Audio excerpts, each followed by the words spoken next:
Et nous revoilà. Donc, je vais vous présenter aujourd'hui un peu et vous parler de Daniel Křetínský, donc qui est un milliardaire tchèque. Et je vais intituler cette chronique, pardon, un milliardaire pour les rassembler tous. Donc c'est bon, évidemment, c'est toujours un peu pour faire le titre choc, le titre qui plaît.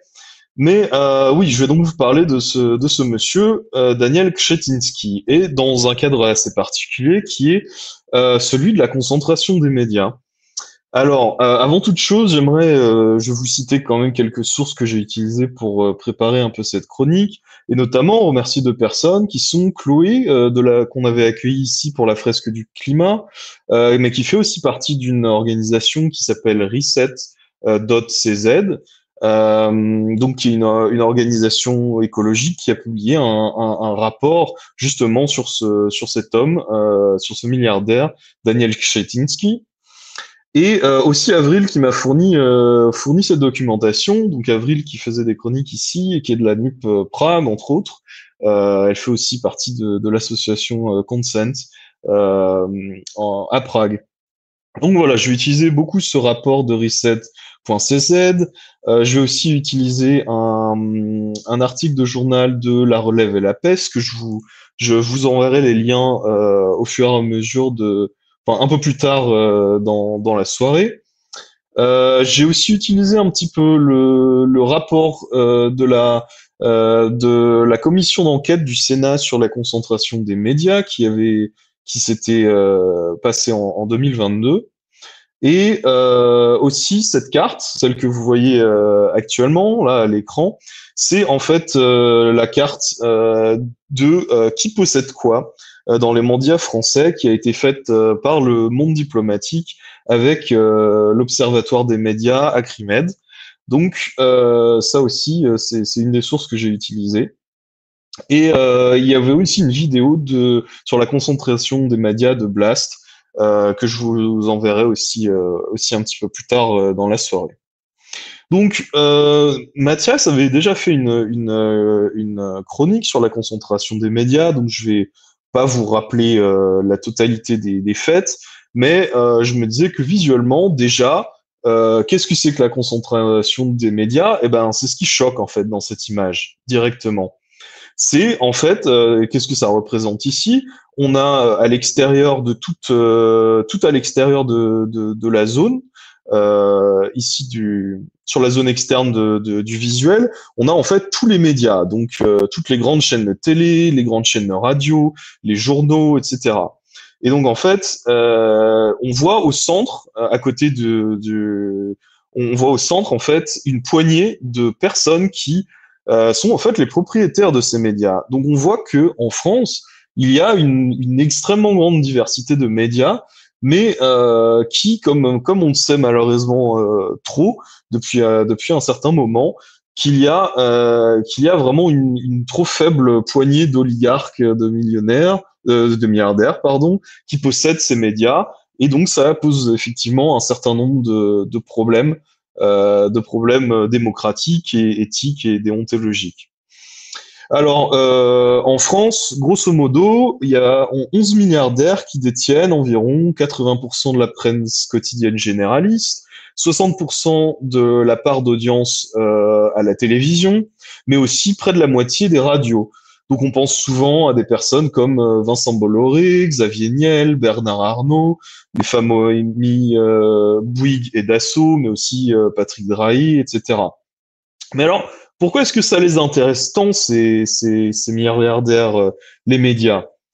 Parce qu'on entend souvent dire, oui, alors les milliardaires, la seule chose qui les intéresse, en fait, c'est l'argent. Il y a rien de plus ou rien de moins que ça. C'est juste ça. Mais alors, pourquoi est-ce qu'ils investissent dans les médias, en fait? Est-ce que les médias, c'est vraiment si rentable que ça? Ça, c'est un des arguments qu'on entend assez fréquemment. Bah en fait, peut-être que la TV peut être effectivement très rentable dû à des régies publicitaires très puissantes, etc. Mais des choses comme la presse quotidienne régionale, c'est pas quelque chose qui en général rapporte beaucoup d'argent. Donc c'est la question de pourquoi est-ce que ces médias, ces milliardaires, effectivement, veulent détenir tant de médias que ça. Bon, alors, il y a, pour certains de ces milliardaires, c'est effectivement très clair. Par exemple, dans le cas de Vincent Bolloré, il a dramatiquement et radicalement changé la ligne éditoriale du groupe Canal en quelques années pour la droitiser très, très franchement, voire l'extrême droitiser. Il a fait monter un certain candidat à la présidentielle quasiment tout seul. Donc là, il n'y a pas trop de doute, c'est pour influencer l'opinion publique, pour influencer les lignes éditoriales de ces médias qui ont été rachetés. Mais il y a d'autres dans certaines pour certains autres médias. Par exemple, je crois que dans les auditions du Sénat, certains de ces milliardaires qui possèdent des médias disaient que, ou un peu en blaguant, que oui, en fait, si on laissait tous les journalistes marxistes parler, ben ça nous arrangerait pas trop, quoi. Donc en fait, certains en blaguaient un peu de façon ouverte que oui, c'est en fait très clairement pour un peu tuer dans l'œuf certaines contestations. Et donc ça, c'est quelque chose qu'il faut garder à l'esprit. Pour certains autres, ça peut être aussi simplement éviter les sujets qui fâchent en fait. Les journalistes, évidemment, c'est un métier extrêmement précaire et devoir écrire un papier sur contre plutôt son patron ou sur les scandales de son patron, c'est quelque chose qui peut rebuter certains journalistes et qui dans ce cas-là attendrait plutôt des journalistes venant d'autres groupes de plutôt faire ce boulot-là. Donc effectivement, ça peut être aussi quelque chose, un des buts de ces milliardaires. Et il y a toujours, par contre, ce petit refrain qui revient assez souvent. Est-ce qu'il y a des bons et des mauvais milliardaires? Est-ce qu'il y a des bons et des mauvais actionnaires? Ça, c'est toujours la grande question. Moi, je me permets d'en douter, c'est mon avis personnel. Je pense que parfois certains milliardaires, effectivement, arrivent un peu comme vous savez, ces soldats de première ligne pour la liberté d'expression, pour sauvegarder la qualité du média, etc. Mais en fait, j'ai l'impression que c'est plutôt des opérations de communication. Par exemple, la dernière là, en date qui nous a, je pense, toutes et tous marqués, c'est par exemple Elon Musk sur Twitter qui disait racheter Twitter pour renforcer la liberté d'expression, permettre à toutes et tous de s'exprimer, etc., avec toutes les dérives qu'on connaît. Mais bon, on refera pas le match ici. Bon, une autre question, c'est sur tout ça, sur la concentration des médias. Est-ce que ça existe depuis longtemps? Ben oui et non. C'est-à-dire que ça a toujours été un peu le cas, notamment par exemple dans les années 70 à 80, il y avait un monsieur qui s'appelait Robert Hersan, qui était un député de droite et qui était surnommé le papivore. Le papivore, c'était pas parce qu'il aimait croquer des hommes âgés, hein, c'était vraiment parce qu'il rachetait à tout va des groupes de presse, et notamment des groupes de presse papier, d'où son surnom. Et il avait une citation lui-même, il disait: Certains mènent le bon combat à la tête de partis politiques, moi à la direction d'importants moyens d'information. Donc là, c'était très très nettement pour influencer les différentes comment dire lignes éditoriales de ces entreprises de presse et donc par là de faire gagner en fait son parti. Mais oui, ça existe depuis longtemps, mais le problème c'est que c'est quelque chose qui commence à se répandre de plus en plus et malheureusement dans les lois qu'on a actuellement qui datent de 1986, en fait cette concentration des médias n'est pas vraiment empêchée de façon, on va dire, efficace. Là, vous voyez en fait sur ce graphique qui vient de la commission d'enquête du Sénat, c'est l'évolution de la répartition des chaînes gratuites de la TNT par groupe. Donc on voit le groupe TF1, on voit le groupe Canal+, celui M6, et différents autres groupes, notamment le groupe Bolloré aussi. Et donc en fait, on voit l'évolution, on voit que tous ces groupes-là ont de plus en plus de chaînes et en fait, il y a vraiment une concentration du nombre de chaînes gratuites de la TNT dans une poignée de groupes. Donc ça, c'est vraiment quelque chose qui se fait sentir et qui s'accélère depuis quelques années. Donc là, vous voyez, c'est entre 2005 et 2019. Bon, tout ça, c'est assez connu quand même. Je vous ai dit, j'allais aller relativement rapidement ici. Je veux pas enfoncer trop de portes ouvertes, mais bon, quand même, je pense que c'est important de le rappeler. Le contrôle ou au contraire l'indépendance de médias publics et privés, ça a toujours été une grande bataille politique de premier ordre. La preuve, c'est que quand on a affaire à des régimes autoritaires, souvent la première chose qui saute, c'est justement cette indépendance des médias qui se retrouve contrôlée et censurée. Mais du coup, il y a un autre État. Bon, il y a un autre fait. C'est bon, on veut pas effectivement qu'un État contrôle tous les organes de presse d'un pays entier, évidemment. Mais si on retourne cet argument, on veut aussi pas que des oligarques, des milliardaires qui ont des intérêts privés aussi contrôlent la totalité ou la quasi-totalité des organes de presse, des médias en fait d'un pays. Donc tout ça, c'est quelque chose auquel il faut toujours combattre. Et donc c'est ça qui m'emmène un peu à faire cette chronique. Donc la question c'est est-ce que quelqu'un essaie de combattre ça? Bah déjà je vous ai présenté cette commission d'enquête du Sénat qui avait été lancée par un sénateur du groupe socialisme écologique et république. Je crois que c'est ça le nom du groupe. Donc qui avait forcé le Sénat à justement lancer cette commission d'enquête sur la concentration du média des médias. Et donc, en fait, ils ont fait 3 mois d'enquête avec 48 auditions, 82 personnes entendues, et c'était des chefs d'entreprise, des chefs d'entreprise de presse, oui. Donc, la plupart des grands patrons, mais aussi des patrons indépendants comme le patron de Mediapart, par exemple, ou des organes de la presse indépendante.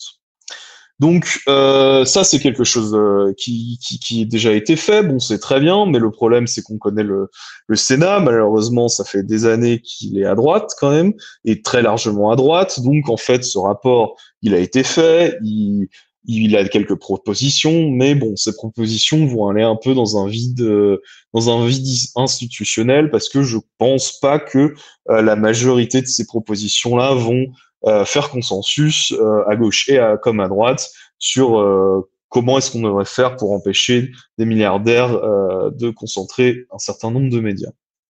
Bref, voilà. Sinon, il y a d'autres organisations. Par exemple, la carte que je vous avais montrée du monde diplomatique et de l'Acrimed, Observatoire des médias, c'est une carte qui soulève le problème et euh, qui est très claire là-dessus. Mais aussi du point de vue de la NUP, il y a aussi dans notre programme commun, en tout cas de 2022, il y a une section entière qui s'appelle Démocratiser les médias et adopter une loi anti-concentration des médias. Donc voilà, il y avait ce point-là, adopter une loi anti-concentration des médias, créer un conseil national des médias regroupant l'actuel ARCOM, qui serait chargé de contrôler le respect de cette loi anti-concentration et de garantir la pluralisme et la qualité des médias. Il y aurait transformé le conseil de déontologie des médias pour qu'il y ait plus de pouvoir là-dessus. Protéger le secteur journalistique des intérêts financiers des actionnaires en fait qui détiennent ces médias. Et il y a aussi toute cette question sur que devrait faire l'État au niveau des aides à ces médias. Et donc ça, c'est une question un peu épineuse qu'il faudrait toujours répondre. Et il y avait donc plein de propositions dans notre programme commun de 2022. Je vous laisserai aller le voir.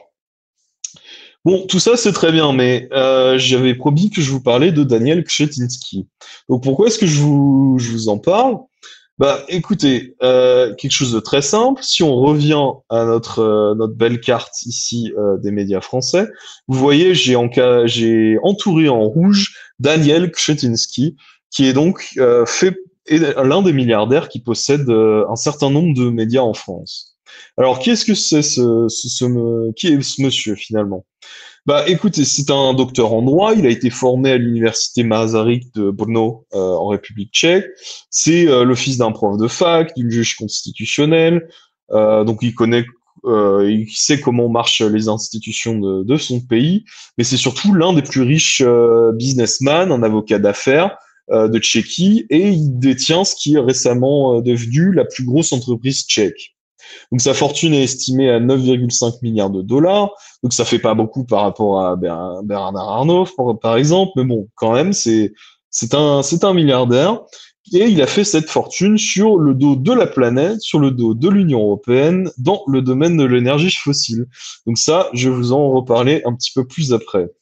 Il détient aussi des clubs de foot, une pléthore d'entreprises, mais surtout, et c'est ce qui m'intéresse ici, il a un lien direct avec la France et notamment avec les médias français.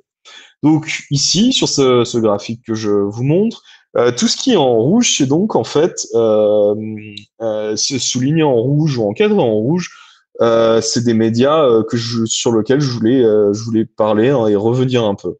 Donc Daniel Křetínský, par exemple, donc il fait partie de cette entreprise qui s'appelle Czech Media Invest. Et Czech Media Invest a une branche française, et cette branche française, elle tire 202 millions d'exemplaires de magazines. Euh, En France, c'est le deuxième éditeur presse magazine en diffusion de France. Il y a 18 marques, dont certaines que vous reconnaîtrez sans doute, Marianne, Elle, France Dimanche, Franc-Tireur également, et toutes les variations. Il y a aussi le Télé 7 jours, Routard.com. Enfin bon, il y a vraiment des grandes marques ou des grandes, oui, c'est ça, des grandes marques de presse, on pourrait dire, qui sont représentées dans ce portfolio de cette entreprise qui appartient à Daniel Křetínský.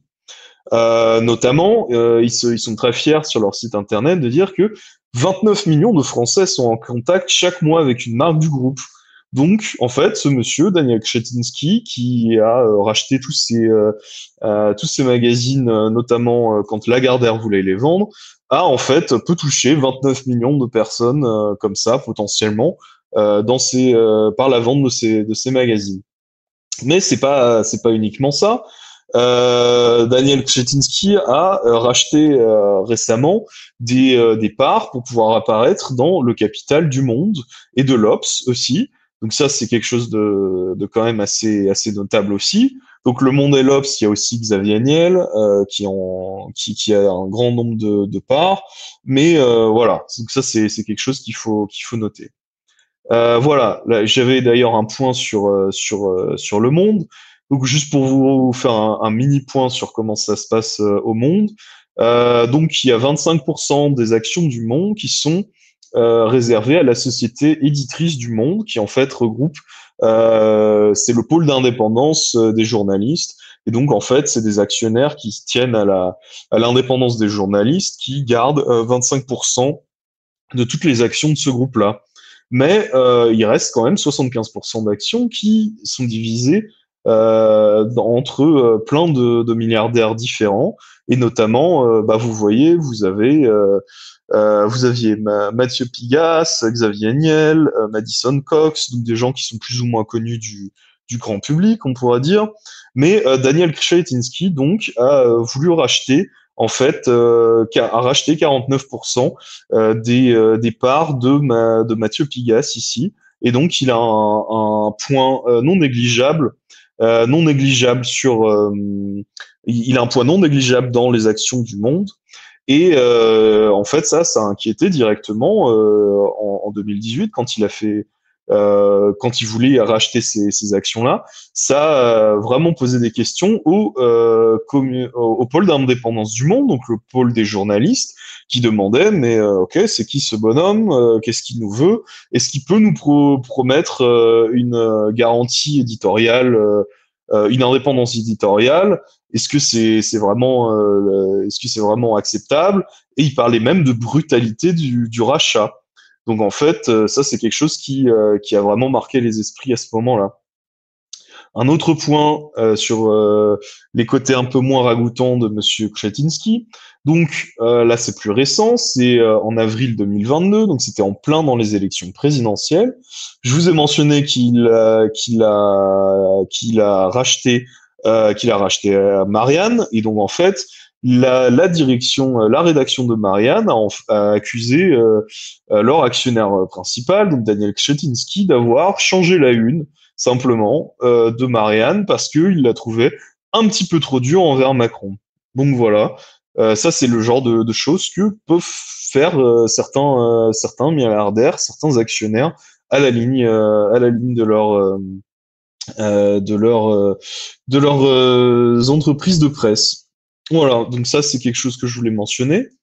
Autre chose, oui, il a aussi quelques actions, 5% de TF1, mais bon, voilà, ça c'est pas encore, on va dire, déterminant. Mais il y a quelque chose qui m'a fait quand même tiquer dans ce rapport, le rapport de Reset.cz, cette organisation écolo, qui nous dit l'empire médiatique de Křetínský tente à la fois de ralentir la politique climatique et de promouvoir ses intérêts. Donc voilà, ces actions sont à remplacer dans le contexte le plus large de l'histoire de l'influence de l'industrie fossile dans les débats de la crise climatique, qui, depuis 1980, s'est constamment investi dans un agenda du déni du réchauffement climatique, diffusant des informations erronées sur le climat et freinant la prise de mesures nécessaires. Donc ça, c'est quelque chose, c'est quand même un constat qui est en gras, qui est extrêmement mis en emphase dans ce rapport de Reset, et notamment il reprécise que certains des quotidiens tchèques et certains des sites d'information tchèques que Daniel Křetínský possède ont à leur tête des rédacteurs en chef qui utilisent très librement le terme d'éco-terrorisme à tout va, qui moquent les militants écolos, qui parlent de talibans verts. Donc c'est quelque chose de très important à garder en tête. Donc voilà. Et pourquoi est-ce que ce rapport est en fait si dur envers Křetínský? Ben, c'est parce qu'en fait, il est aussi le grand patron d'EPH. Alors EPH, c'est une holding. Je vais vous passer le terme complet, mais c'est une holding qui a son fonds de commerce, donc quelque chose qu'on adore à la NUP, qui est le charbon et le gaz, évidemment. Donc en fait, c'est une entreprise qui possède un grand nombre de centrales électriques au gaz et au charbon dans toute l'Europe. Donc vous voyez, donc il y en a quelques-unes en République tchèque, quelques-unes en Slovaquie, un grand nombre en Allemagne aussi également, quelques-unes dans l'est de la France, au nord de l'Italie et même au Royaume-Uni. Donc vous voyez que c'est quand même quelque chose qui est très large. Et donc en fait, la méthode Křetínský, comment est-ce que ça se passe? C'est qu'en fait, lui, il a tout compris. C'est-à-dire qu'il a compris que beaucoup d'entreprises commençaient à avoir peur d'exploiter des centrales au charbon, des centrales au gaz, et que pour en fait essayer de refaire valoir, de redorer leur blason, ces entreprises voulaient revendre à prix complètement cassé toutes ces centrales et toutes ces centrales et toutes les filières en fait qui font tourner ces centrales au charbon et au gaz, donc cette énergie fossile. Et donc lui il s'est dit bah écoutez Banco, on va aller racheter ces centrales au charbon et au gaz à vraiment pas cher, on va les exploiter au maximum. Et il y a quelque chose qui est arrivé aussi, c'est que en fait avec la guerre en Ukraine, évidemment, le prix de l'énergie a augmenté dramatiquement. Certains pays ont redémarré, notamment que ce soit en France ou en Allemagne, il y a eu quelques centrales à charbon qui ont redémarré, qui miraculeusement étaient exploitées par EPH, donc l'entreprise de Daniel Křetínský, et qui donc en fait a racheté à très peu cher des centrales à charbon, les fait fonctionner au moment où elles sont le plus rentables, les fait fonctionner jusqu'au bout. Et dans certains pays qui veulent fermer les centrales à charbon, il réussit à négocier, notamment en Allemagne, mais pas essentiellement, il réussit à négocier en fait une espèce d'aide, une espèce de compensation une compensation en fait qui dit que ok vous voulez fermer ma centrale à charbon mais moi je l'ai acheté tant, il faudrait que je sois compensé par ceci. Et donc en fait finalement on se retrouve avec une capacité de production de cette entreprise qui est de 12,2 gigawatts. Et surtout, ce qui est un peu plus choquant, c'est que l'émission de gaz de toutes les centrales de cette entreprise, c'est supérieur aux émissions de gaz à effet de serre de la Finlande. Donc voilà, on a une entreprise qui émet autant qu'un pays de l'Union européenne, sans aucun souci.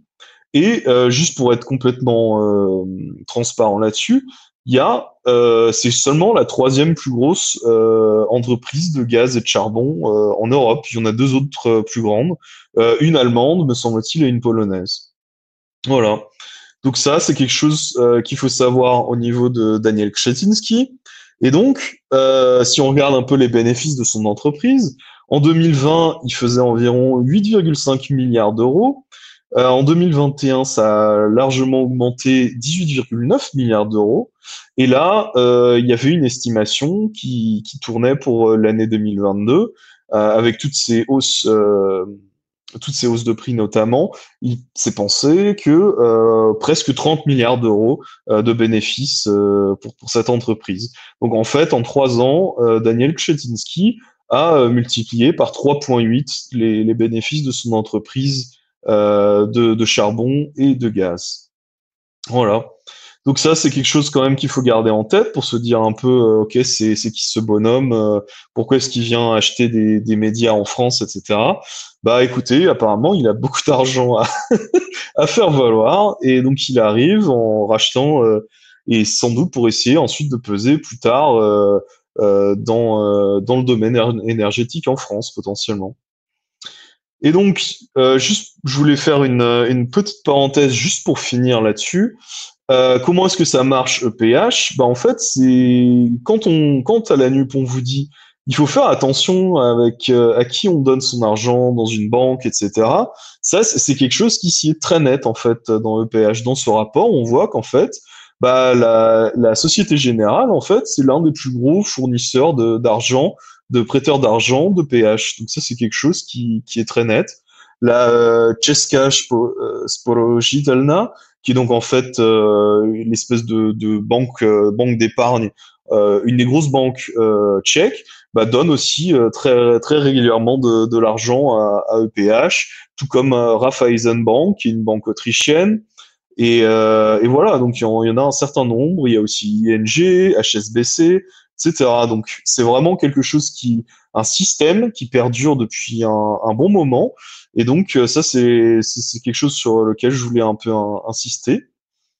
Et un dernier truc, comme quoi tout se recoupe à peu près, ça, c'est le schéma que donne le rapport de Reset sur comment est-ce que, en fait, EPH réussit à cacher son argent dans différents paradis fiscaux et donc fait des montages financiers.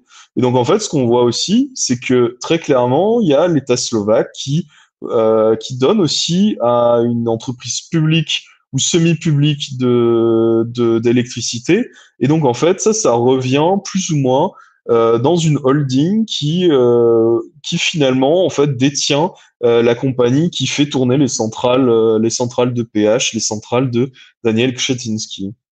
Donc voilà, ça c'est un peu tout ce que je voulais vous dire sur Monsieur Kretinsky, comme quoi, quand on tourne, quand on gratte un petit peu la surface d'un milliardaire qui veut acheter des médias, on tombe sur un peu d'évasion fiscale. Il a notamment été nommé dans les Panama Papers.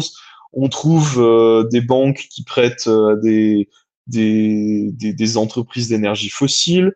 Et donc, en fait, on voit ce sur quoi on se bat depuis des années. Donc voilà, achetez vos magazines, vous pouvez toujours regarder le routard et tout ça, Elle ou je ne sais quoi, mais bon, voilà, faut savoir en fait qui détient ces magazines et se dire qu'en fait la réalité peut être tout autre. Voilà, donc ça c'était mon petit point Kretinsky, petit coup de gueule. Voilà, voilà, c'est tout pour moi. Et nous revoilà, Christine. J'espère que ça t'a Oui, plu, cette petite ah bah, écoute, chronique. c'était vraiment, approfondi, intéressant, j'ai appris plein de choses et c'est vrai que, on on a cette carte, je crois que beaucoup de gens connaissent cette carte du monde diplomatique, Acrimed, mais de la comprendre ce que ça représente réellement et qu'est-ce qu'il y a derrière qui n'est pas, qui ne relève pas de la presse et des médias, c'est on a des Mm, mm, mm. intuitions, c'est quand même mieux de savoir précisément de quoi il est question. Et merci Voilà. beaucoup d'avoir fait ça. Bah, c'est surtout que, par exemple, Dassault, par exemple, on sait ce que ça veut dire, Bolloré, on sait ce que ça veut dire. Mais c'est vrai que quand c'est Daniel Kretinsky, quelqu'un qui vient de complètement ailleurs, faut se poser quand même quelques questions. Et du coup, voilà, je me disais, ça pourrait être un... on m'a passé ces documents et je me suis dit, oh là là, cette semaine, faut qu'on en parle au bout d'un moment. Ah bravo! Voilà.